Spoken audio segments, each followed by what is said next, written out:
Gilles de Boissaison, gardien d'une tradition ancestrale au château de Lacquis dans les Landes. Cet Armagnac, c'est le concentré de ce que nous avons autour de nous. C'est le concentré de cette magnifique campagne, ces paysages, cette vue sur les Pyrénées, ce climat exceptionnel. C'est la 10e génération d'une seule et même famille productrice d'Armagnac depuis le XVIIIe siècle. Le domaine de 400 hectares se cache entre forêts landaises et coteaux du Gers. Son acquisition remonte à 1711 sous le règne du roi Soleil. Louis, par la grâce de Dieu, roi de France et de Navarre, donc il s'agit de Louis XIV, et c'est un notaire royal qui écrit tout ça. Il y a toute l'origine de propriété, puisque c'est le moment où le commerce de l'Armagnac s'est développé en Europe du Nord pour les armées, pour la marine et pour la Scandinavie. Retour au début du mois d'octobre. Vue du ciel, 20 hectares de vignes sur un sol léger composé de sables argileux. Terroir idéal pour des eaux de vie très fines et très parfumées. La récolte se place sous les meilleurs auspices. Voilà, vous voyez, on a une grosse vendange, un raisin très, très sain. C'est une année particulièrement abondante. Une vendange à la machine. Le choix de l'efficacité pour récolter le raisin à maturité parfaite, parcelle par parcelle. L'objectif n'est pas d'obtenir un grand vin, mais d'avoir des bons taux d'alcool ou d'acidité pour des armagnacs de qualité. Il faut que le vin, qui est un vin totalement naturel, on ne met rien dedans, permette de conserver et de concentrer les arômes.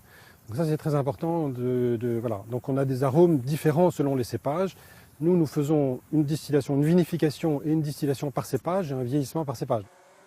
Le secret de fabrication, une pièce de musée encore en état de marche. Un alambic de 1939 chauffé au bois que Gilbert Ménac manipule avec précaution depuis une trentaine d'années. Le feu et le vin.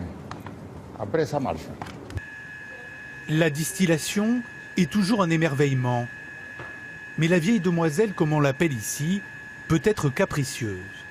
Il y a 3 tonnes de cuivre et 90 mètres de serpentin qui est dans cette cuve. Elle a sa propre vie. Il y a des moments où elle s'arrête pendant 1h15 parce que la température, parce que la pression atmosphérique est comme ça. Et puis brusquement, elle repart. Donc il faut la surveiller, mais en même temps, il ne faut pas la brusquer surtout.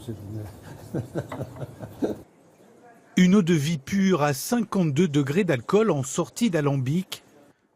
Direction le chai pour un vieillissement en fût de chêne d'au moins 7 ans. Aucun produit rajouté au futur Armagnac qui va prendre tout son relief en s'évaporant et en s'imprégnant des tanins de la barrique. Comme vous le voyez, donc, au bout de quelques mois, cet Armagnac était totalement transparent et devenu de cette couleur. Et ça, c'est dû au bois et à cette brûlure du bois à l'intérieur des barriques. Cette propriété possède pas moins de 35 années de stock.